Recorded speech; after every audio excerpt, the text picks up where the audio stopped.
এখন আমরা এক্সাম্পল 2 অর্থাৎ ডাইরেক্ট টু ইনডাইরেক্ট করব। ডাইরেক্টে কি দেওয়া আছে, সোনালি সেড টু সঞ্জিত এবং ইনভার্টেড কমার ভিতরে দেওয়া আছে you have done the work. তো প্রথমত করণীয়, ইনভার্টেড কমার বাহিরে যে অংশটা আছে তার নামটা কি, রিপিটিং ভার্ব। রিপিটিং ভার্বের সাবজেক্ট আছে কে, সোনালি, আর অবজেক্ট আছে কে, সঞ্জিত। ইনভার্টেড কমার ভিতরে যে অংশটা আছে তার নামটা কি ছিল, তার নামটা ছিল রিপিটেড স্পিচ। তাহলে রিপিটেড স্পিচের যে সেন্টেন্সটা দেওয়া আছে ইনভার্টেড কমার ভিতরে, সেটি কি ধরনের সেন্টেন্স, এটি অ্যাসার্টিভ সেন্টেন্স।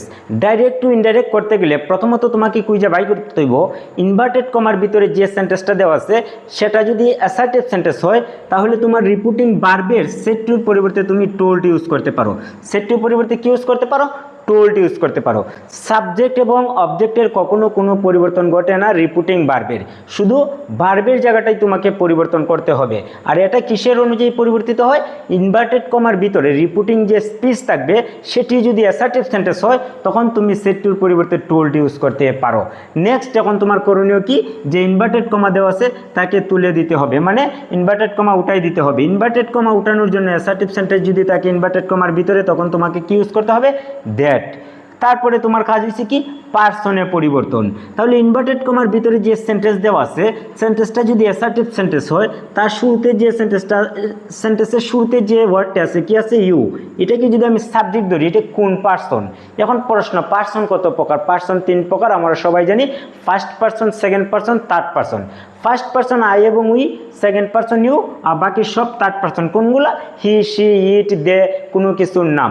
এখন প্রশ্ন আছে যে এই পার্সন জানি না আমার লাভটা কি, আমার লাভটা এটা ওই সাবজেক্টে যে আছে সে যদি ফার্স্ট পার্সন হয় তাহলে দেখব রিপিটিং ভার্বের সাবজেক্টে যেহেতু ইয়ে আছে সেকেন্ড পার্সন, আমরা সবসময় মাথায় রাখবো ওয়াই ও ইউ, এটি কোন person, second person, two N D, second person.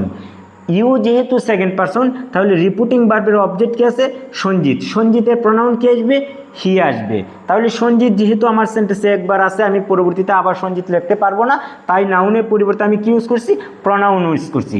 এখন আমার প্রশ্ন হচ্ছে, যেহেতু এটা আছে প্রেজেন্ট পারফেক্ট টেন্সে, ডাইরেক্টলি যদি তাকে প্রেজেন্ট পারফেক্ট, তখন ইনডাইরেক্ট করতে গেলে সেটা গিয়ে হয়ে যায় ফার্স্ট পারফেক্ট। আর ফার্স্ট পারফেক্টের বৈশিষ্ট্য অনুযায়ী হ্যাভ থেকে হয়ে যায় হেড, আর হেডের পরে অবশ্যই ভার্বের 3 নম্বর ফর্ম থাকে, বাকি অংশের কখনো কোনো পরিবর্তন হয় না, নো চেঞ্জ। তাহলে মনে রাখার বিষয়টাই, ডাইরেক্ট টু ইনডাইরেক্ট করতে গেলে রিপিটিং ভার্বের পরিবর্তন, ইনভার্টেড কমাকে তুলতে হবে, তারপরে পার্সনের পরিবর্তন, টেন্সের পরিবর্তন।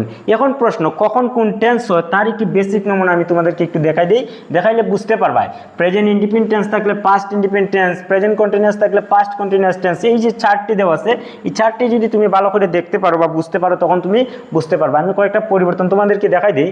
নেশন করতে গেলে যে জিনিসগুলো তো আমার জানতে হবে, তাই এখানে অনেকটা দেওয়া আছে। দেখো রুল 6 এর ভিতরে আমরা কি হয়েছি, টাইম ও প্লেসের পরিবর্তন। অনেক সময় আমরা পাই ডাইরেক্টে যদি নাও থাকে ইনডাইরেক্টে হয়ে যাবে সেটি দেন, ডাইরেক্টে যদি টুডে থাকে ইনডাইরেক্টে হয়ে যায় সেটি দ্যাট ডে, টুমরো থাকলে কি হয়, দি নেক্সট ডে, ইয়েস্টারডে থাকলে দি প্রিভিয়াস ডে। যারা আমার এই লেকচারটি শিট আকারে নিতে চান তারা কমেন্ট করে একটু জানাবেন, আর যদি প্রয়োজন হয় আমি পিডিএফ আকারও দিতে পারবো। নেক্সট আমরা একটু জিনিস আমরা দেখি যে জিনিসগুলো জানার দরকার আছে ডাইরেক্ট টু ইনডাইরেক্টের ক্ষেত্রে, অর্থাৎ টেন্সের যে পরিবর্তনটা হয় সেটা কী ধরনের পরিবর্তন হয়।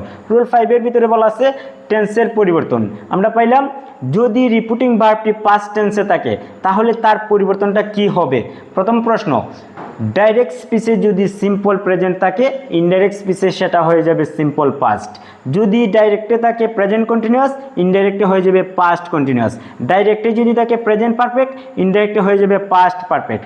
ডাইরেক্টে যদি থাকে প্রেজেন্ট পারফেক্ট কন্টিনিউয়াস, ইনডাইরেক্ট করার সমান পাস্ট পারফেক্ট কন্টিনিউয়াস। ডাইরেক্টে যদি থাকে সিম্পল ফার্স্ট, সেটা হয়ে যাবে ফার্স্ট পারফেক্ট। আরেকটা, যদি তোমার ডাইরেক্টের ভিতরে দেওয়া থাকে ফার্স্ট পারফেক্ট, তখন এটাকে কোনো পরিবর্তন করার দরকার নাই, নো চেঞ্জ। নেক্সট দেওয়া আছে ফার্স্ট কন্টিনিউয়াস, করতে হবে ফার্স্ট পারফেক্ট কন্টিনিউয়াস। অনেক সময় মডেল অক্সিলারি ভার্বযুক্ত আমাদের ডাইরেক্ট টু ইনডাইরেক্ট করতে হয়, তারও কিছু পরিবর্তন একটু দেখে রাখো। উইল থাকলে হবে উড, শ্যাল থাকলে হবে শুড হয়তো বা উড, ক্যান থাকলে কুড, মে থাকলে মাইট। এই যে আমরা পড়লাম এইদিকে ডাইরেক্ট, এদিকে কি পড়লাম ইনডাইরেক্ট। ডাইরেক্ট টু ইনডাইরেক্ট করার জন্য টেন্সের যে পরিবর্তন আছে এই চারটি যদি তুমি ভালো করে নোট করে রাখতে পারো বা মনে রাখতে পারো, ইজিলি তুমি নেশন যে কোনো চেঞ্জ করতে পারবে।